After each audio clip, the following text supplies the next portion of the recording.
ምንድን ነው? መተት ነው። የምን መተት? የስራ መተት።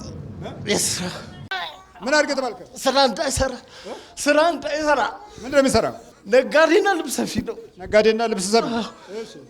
ስራ እንዳይሰራ፣ እንዳያድግ በቀና ብለህ ታዲያ እንዳያድግ። እሺ አዎ፣ እንዳይለወጥ ባለፈው ጉሮሮን ይዤው ነበር እንዲሞት። ለምን እንዲሞት? ለምን እኮ አልኩህ። እንዲሞት፣ እንዳይበላ እንዲሞት። እሺ ከሚስቱ ጋር ይባላል። የሚሰራው ነገር አይባረክም፣ ይጠፋል። ምን አድርገው ነው የተባልከው? እንዳይሰራ፣ እንዳያድግ፣ እንዳይለወጥ። በቃ እንዳይሰራ፣ እንዳያድግ፣ እንዳይለወጥ ነው የዚህ ሀገር ቋንቋ።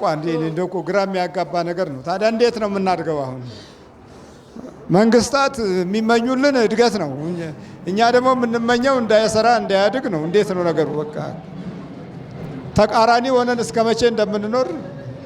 እንዳያስር፣ እንዳያድግ። በምንድን ነው የገባው? በእጅና በእግሩ። በምን በምግብ ነው የገባ?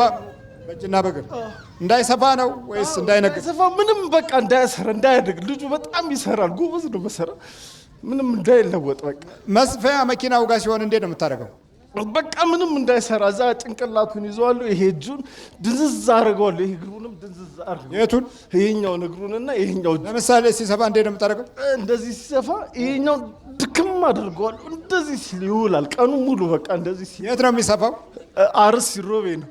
አርሲ ሮቤ። አዎ። ባሌ? አይ አርሲ ሮቤ፣ እዚህ ዲዳ ሮቤ የሚባላል። ዲዳ ሮቤ እዛ ነው? አዎ እዛ ነው የሚሰራው። ነጋዴም ነው። አሁን ደግሞ መኪና እያስቀጠቀጠ ይሸጣል። እኛን በቃ አቃጠለን። እኛ ምን ያቃጥላል? በቃ እያደገ ነው ልጁ። አሁን መኪና እያስቀጠቀጠ እየሸጠ ነው። በዛ ላይ በቃ ያናድደናል። ማደጉ ነው የሚያናድዳችሁ? አዎ። እንዲህ አይነት የቡዳ ዘመን ነው የደረስነው እና ምቀኛ የበዛበት፣ ጠላት የበዛበት ነው። በምግብ ነው የገባው ወይስ በመጨበጥ ነው የገባው? በእጁና በእግሩ በመጨበጥና በሚረግጠው ነው። በመጨበጥና በሚረግጠው የገባው። በስንት ብር ነው የተበተትከው? በ5 ብር። 5 ብር የሰው እድልን 5 ብር መቆጣጠር። ምን ሰይጣን ሚሊዮን ብርም ቢሆን ያው ነው። 5 ብርም ዋጋ ነው። በላ አብለ ስንት ናችሁ? 10 ነን። 10 ተዘጋጅ። በኢየሱስ ክርስቶስ ስም፣ በስላሴ ስም፣ በወላዲተ አምላክ ስም፣ በቅዱስ ሚካኤል ስም፣ በቅዱስ ገብርኤል ስም ወደ ሲኦል እንገባለን። በስላሴ ስም ሲኦል ታስረናል። ቶሎ 7 እጩ ነው። ቶሎ 7 እግዚአብሔር ይገስጽ።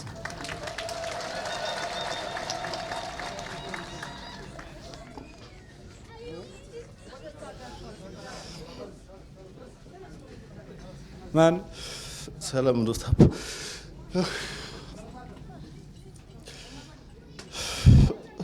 እሱ ጋር መምጣትም በጣም ፈልግ ነበር። እግዚአብሔር የተመሰገነ ይሁን። የት ነው የመጣው? ከአርሲ ሮቤ። ሮቤ ከሚባል ሀገር ከዛ ነው የመጣሁት እና በጣም ያስቸግረኝ ነበር። ስራ ራሱ መስራት አልችልም ነበር። በቃ ይበጠብጠኝ ነበር እና እንደዚህ ሆኜ ነው የመጣሁት። አይዞህ በርታ። ወንድሜ ደግሞ እዛ በጣም ይቸገር ነበረ። ይሄን ፉት ውስጥ ጠልኝ ብሎ ይለው። ይሄ እሱ ነው? አዎ እሱ ነው። ባለቤቱና ልጁ ናቸው። ደቡብ አፍሪካ ነው የሚኖረው። ለዛ ነው የመጣው። ይሄው አንተ ራስህ 10 ዓመት ከተመተተብ። አዎ ክንዴ ይደክም ነበር? አዎ እጄና ክንዴ በጣም ይደክም ነበር። ይሄኔ በጣም ይደክም ነበር።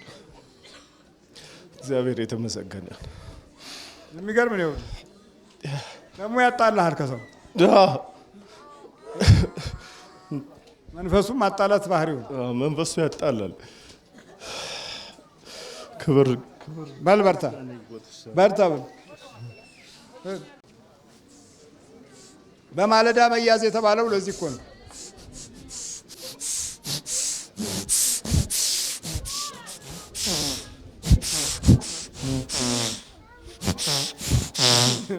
የሚገርም ነው። ምን ነው ምንድን ነው? ጠቋር ለምን አፉን አፍነህ መጣህ? ቀጠቀጠኝ፣ ደበደበኝ። ለምን ቀጠቀጠ? ያቸግረታል፣ በጣም ስለሚያቸግረው ጸሎት አያርግም ስለው እዚህ ተንበርክኮ አሁን ነው ያሰረኝ። አወቀህ በመቀጥቀጥ? አሁን ትሄዳለህ? እሄዳለሁ። ስንት ዓመት ነው ከያዝከው?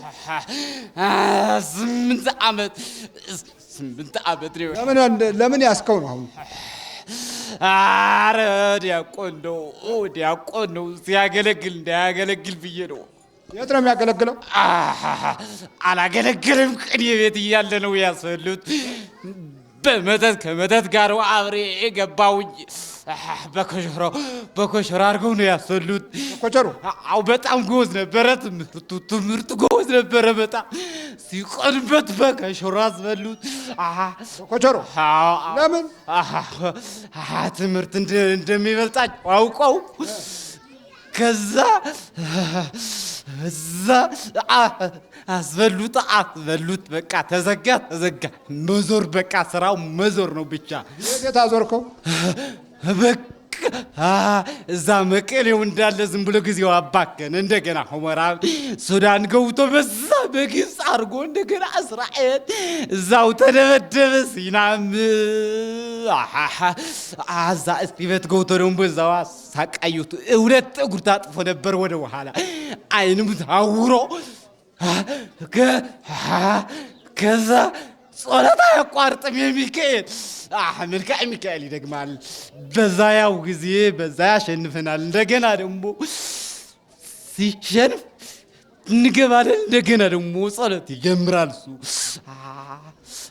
አንከራተትከው? አንከራተትኩት። ሲና በረሃ ስንት ጊዜ መከራ ሳይ? ዓመት ሙሉ እያሰሩት እያንጠለጠሉ እዛ ገረፉት። ምንም ለውጥ የለም። እስከ ጉድጓድ አሳዩና ምንም የምታመጧት ነገር አንዲት እንኳ የላትም። ለምን ገረፉት?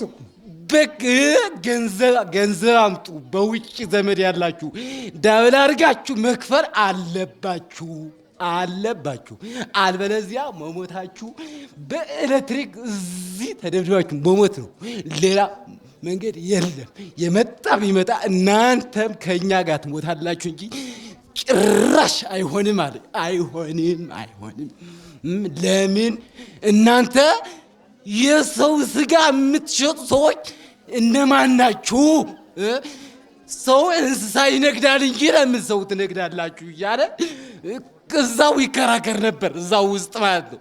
ተሰብስበው ይደበድቡታል፣ እንደገና ይሰቅሉታል፣ ያንጠለጥሉታል። እንዴት ሰቀሉት?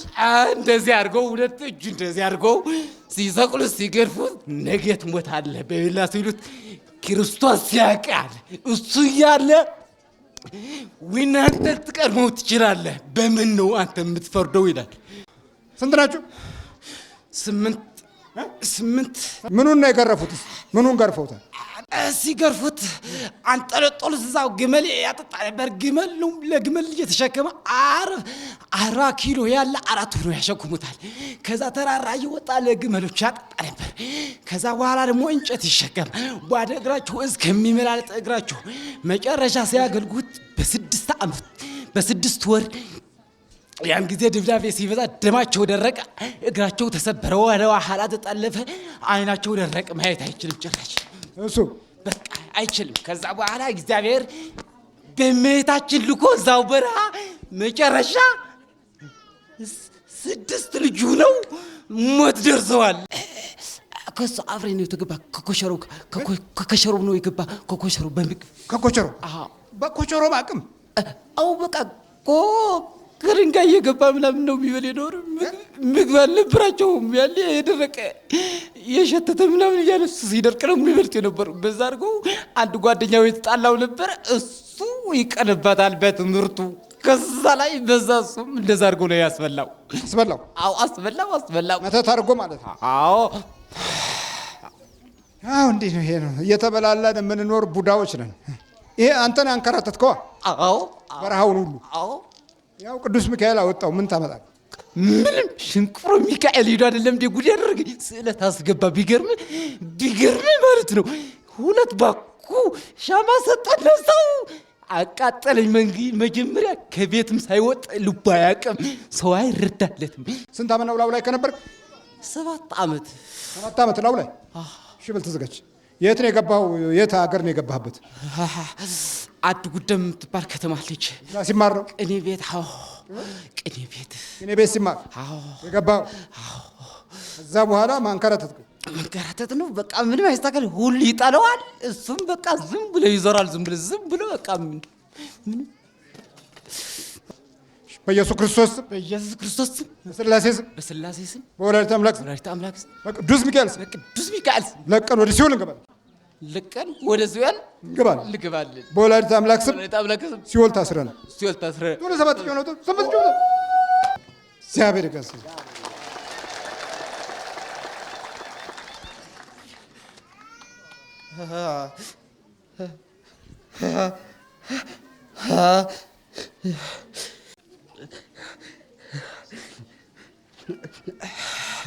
እኔ የምልህ ሲና በረሃ ነበርክ? አዎ ሲና በረሃ ነበርኩኝ። ስንት ወር ቁጭ አልክ? ያ አመት ነው በረሃው።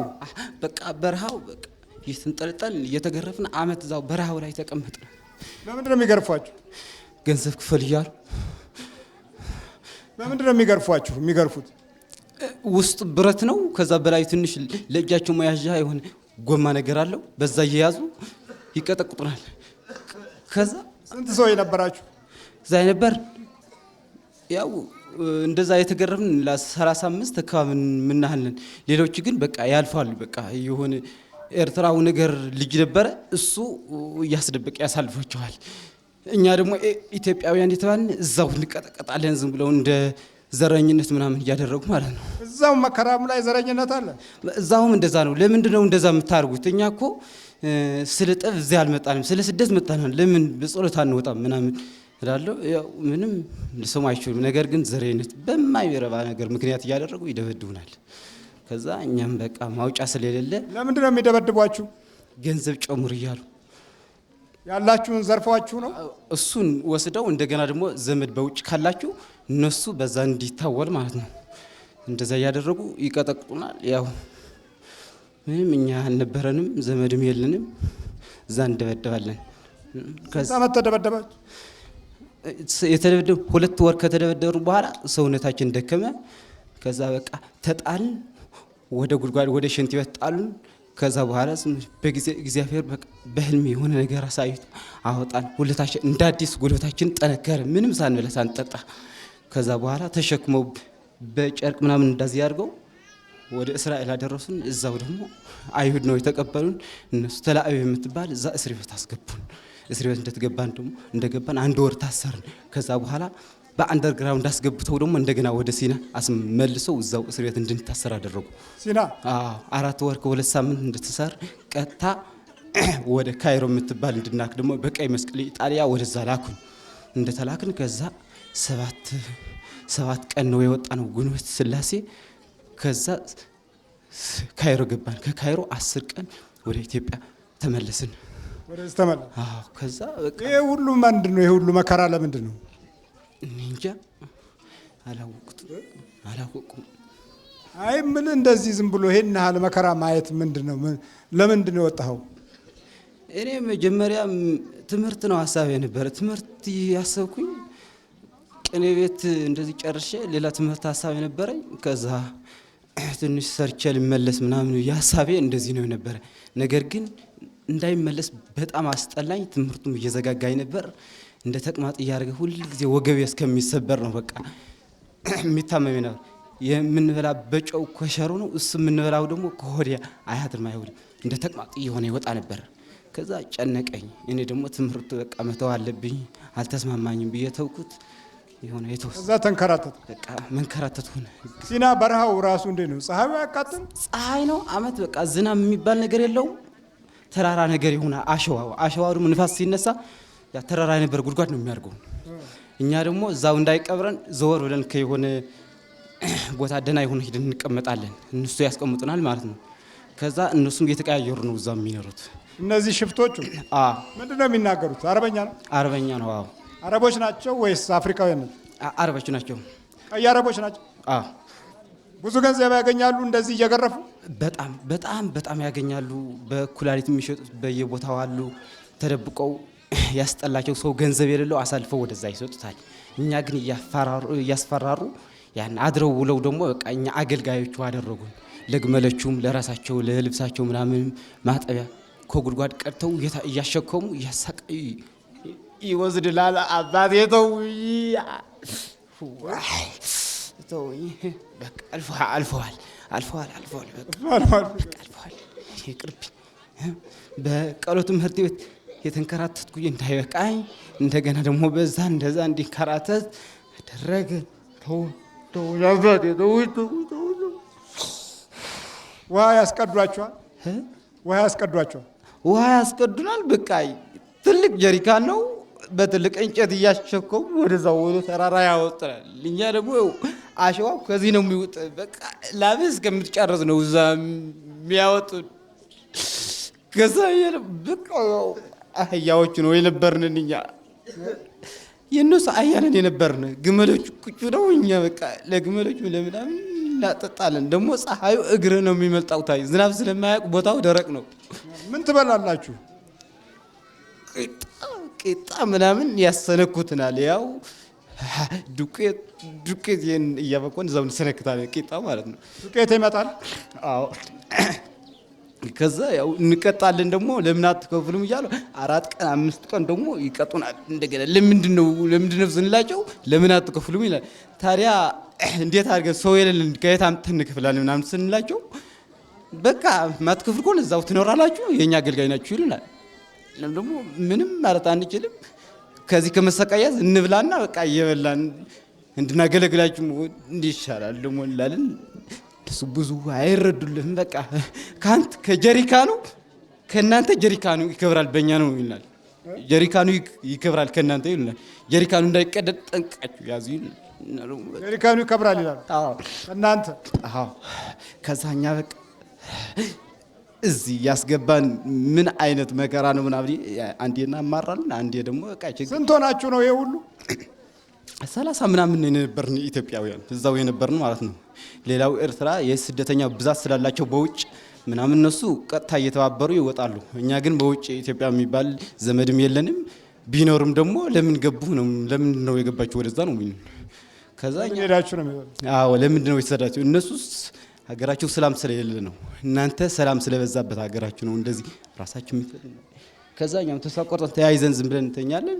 እዛ እንገርፋለን፣ እናገለግላለን። በህብረት ነው የምትገረፉት? ስትገረፉ? አዎ በቃ እኛ ሲና ገብተህ ካወጣ ገንዘብ ነው አልበል እዚህ መቅረት ነው ምናምን ይላል። እሱ እግዚአብሔር ነው የሚያውቀው እንላለን። እነሱም በቃ አብረው ትጸልይ ነበር አንተ? መልከ ሚካኤል? አዎ መልከ ሚካኤል ጸልያለሁ። ወድቄም በቃ አያቋርጥም እለፈልፋለሁ። በቃ ዝም ብዬ እላለሁ። ከዛ በኋላ እንደ ኃይል ይሆነኛል። ባይበላም ባይጠጣም በቃ እንደ ምግብ ሆኖ በቃ ያጠነክራኛል። እንደዚህ ብዬ እንደዚህ እያልኩኝ ተጎንብሼ ነው የሚሄደው። በቃ እንደዚህ። ለምን? በቃ ጉልበቴ በቃ ደህና ስለሚደግም ነው መሰለኝ። በቃ ይጠነክራል። በቃ ሽንት ቤት ራሱ ሌላዎቹ ወድቀው ምናምን ተሸክሞ ሲወስዷቸው እኔ እንደዚህ ብዬ ነው የሚሄደው። በቃ እንደዚህ እያልኩኝ ሽንት ቤት እንደዚህ ይሸናለሁ፣ እንደዚህ እያልኩኝ ማለት ነው። ከዛ በቃ መልከ ሚካኤል በጣም በጣም በጣም እንዴት ብዬ ነው ለመናገሩ ይከብደኛል በጣም። የሚገርም ነው። መጸለያው ነው ያስወጣው። ጸሎት ከሌለ በእንዲህ አይነት አህዛብ ፊት ማምለጥ አይቻልም። በጣም ለዚህ ተግባር ሲና በረሃን የያዙ አቋርጠው የሚሄዱትን የኩላሊቱ ንግድ፣ የጉበቱ ንግድ፣ የሳምባው ንግድ በጣም በከፍተኛ ደረጃ ነው። ደግሞ ምርጥ የሆኑ ዶክተሮች አሉ እዛው ቦታ ይዘው አድፍጠው ይጠብቃሉ። ከዚህ ከሀገር ቤትም እንደዚሁ የሚልኩ አሉ። እዛ ግንኙነት ያላቸው በቃ እንደዚህ እያደረጉ ያው ሰው ውስጡም ውጭውም ይሸጣል። አንተ ጋር እኔ ነው የመጣሁት ከዚህ ኢጅፕት አግኝቼ። የት ነው ያገኘው? ኢጅፕት። ከዛ ነው ይዘህ መጣው? እንትን አውሮፕላን ላይ 2 ዓመት ከምናምን እኔ ጋር የተቀመጠው ግብፅ የት ተገናኛችሁ? አውሮፕላን ላይ አጠገቤ ላይ ያው ከዛ ታሪኩ ሲነግረኝ በጣም አሳዘነኝ፣ አስለቀሰኝ። ከዛ በቃ እኔ ጋር ትሆናለህ ችግር የለም አልኩት። በዛው መጣ በቃ ከኔ ጋር ሆነ አብረን እንደ ወንድሜ እየኖርን ነው። ግን አሁን በጣም ምንም ስራ ሊያሰራው አልቻለም። በቃ አይዞህ በርታ። ወይ ጉድ ወይ ሲና በረሃ ከዛ የተረፈ ነው ማለት ነው።